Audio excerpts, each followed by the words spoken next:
Welcome to Beyond the Spire, a podcast of the Save Our Sacred Sons project here in Preston at the Catholic Shrine of St. Walburg, supported by the National Lottery.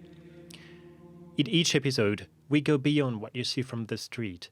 We explore the story and the sound of Gregorian chant, the Church's own voice, so that this treasure of faith and culture is not just preserved, but lived and loved again. I am Canon Penance. Whether you're a musician, a member of a parish choir, or simply someone curious about the Catholic faith heritage, you came to the right place. Let's begin. In the last episode, we talked about the modes, and we ended with that a mode is designed to reflect the heart's prayer. Gregorian chant is deeply linked with the text it reveals. And that's what we are talking about today. It's that chant, that kind of chant, Gregorian chant, is not music. It's a text, and a text turned into music. What's the difference between the two? Well, when you have music and then you apply text to it, music appears to have the best part. But here in Gregorian chant, the text is written before the music, and it has to be the main element of the liturgy, the prayer. You don't pray with notes, you pray with text. And here you just add notes to reveal the profound meaning of your prayer, of your text itself. So what comes first here is text. Let's go further. Melody here in Gregorian chant served the text purpose, the text meaning, and never overrides it. The music here defines the contour, and it emphasizes how a word, according to the whole sentence, would be important or relevant.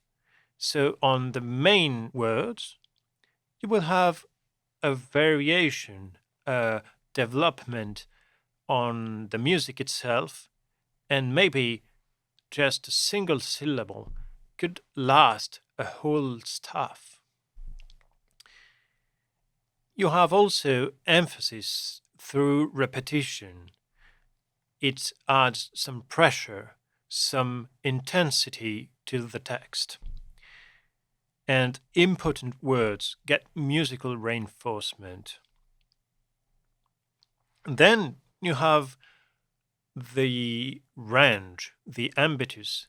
When the music comes higher, it reveals the text here has to be bright, joyful. And when it comes down, it's more interior, it's more unveiled.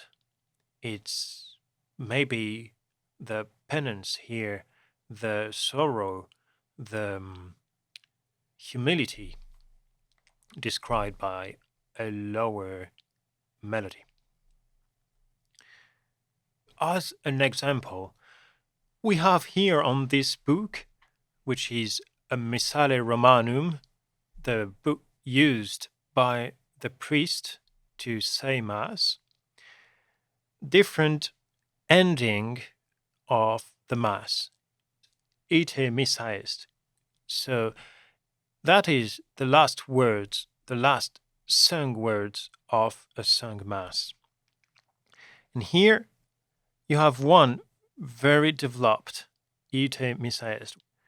It is because this one is used for very solemn feast. So this is more impressive. And for a minor feast, we would have just a few notes on each syllable, as you could say for this ite missa est here. In Latin language, in liturgical Latin, ecclesiastical Latin, the words are accentuated, and the music will be dealing with that accentuation as long as a word has different syllables accentuated ones and unaccentuated ones. It is like a rhythm, and this rhythm will be revealed in the melody itself. So the patterns determined by the stresses will shape the dynamics of the melody. We need to know which texts are turned into music. This is what we will talk about in the next episodes. To conclude this episode, what we've learned here is that melody is not just for music itself. It serves a purpose. The purpose is written in the text.